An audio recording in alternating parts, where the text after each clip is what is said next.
Kaka-Facebook ko mga Maricoy, nag-crave tuloy ako. Ang daming may okasyon today, kaya ang daming merong cake. Pero yung gusto kong cake, yung medyo mataas yung size niya, tapos mataas din yung presyo. Wala akong pambili mga Maricoy, kaya naisipan ko na lang mag-DIY. Isang beses pa lang din ako nakatikim ng ganon. Buti na lang meron kaming Arla na whipping cream, tapos meron akong Monde Mamon, at saka chocolate syrup. Mga Maricoy, ito yung design ng cake na di ko talaga pinag-isipan, kasi gusto ko lang talagang kumain. Kaya gusto ko lang sila talagang ipagsama-sama. Nakakalungkot kayang walang kasama, laging mag-isa. Kaya iba pa rin kapag may mga kasama tayo. Buti na lang mga Maricoy, meron pa akong isang manggang natira. Naisip ko tuloy, bakit kaya ang taas ng presyo ng cake na yun? Baka naman ngayon magmura na kasi uso yung mangga ngayon. Uso din yung maasim yung amoy ngayon. Parang yung kasama ko dito araw-araw, lagi siyang maasim. Kakaligo niya lang pero amoy maasim na siya. Tapos ayan na mga Maricoy, kinain ko na. In fairness, masarap siya. Pwedeng-pwede na. Next time, tatry ko mag-bake ng ganito.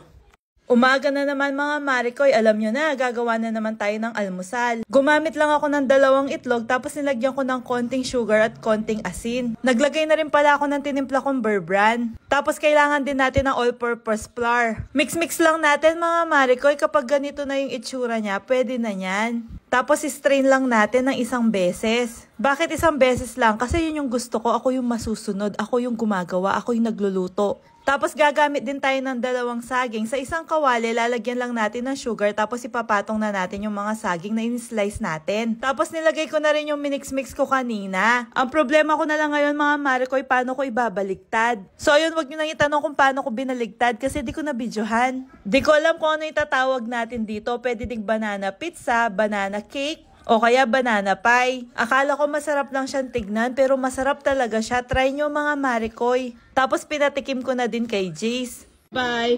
Goodbye! In fairness mga Maricoy, masarap talaga. Tignan nyo naman, nakailang slice kami. Pagkatapos namin kumain ni Jace, nag-skincare na ako, Nax. May pa-skincare na ako ngayon. Iba talaga yung unisex mga Maricoy, nagiging blooming ako. Tignan nyo naman, ganito ako ka-blooming.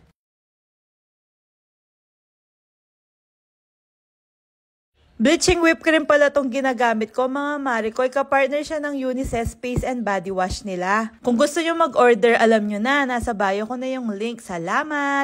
Birthday ni Daddy Tano, kaya gabi pa lang pinagkanta na namin siya bago kami matulog. Itong si Jace naman, ang saya-saya, akala niya siya yung may birthday. Sa mga nagtatanong po, nasa South Korea si Daddy Tano at di pa sila nagkita ni Jace simula ipinanganak siya. Nag-order na lang nga pala ako sa May Shakarin. Sa mga taga Magalang at Angeles, Pampanga, naku, sobrang sarap nito. Lalagay ko na lang sa bio ko yung link. Kakain na sana kami, bigla namang umulan. Sa baryo pala namin to at mga pinsan ko yan. Pagkalagay naman namin ng pagkain dito, bigla tumigil na naman yung ulan. Di na namin nilipat, kumain na lang kami dito. Tapos itong si Jace naman, bising-bising makipaglaro kay Ate Jessie niya. Ang gulo-gulo ng ulan, di ba? Umuulan na naman.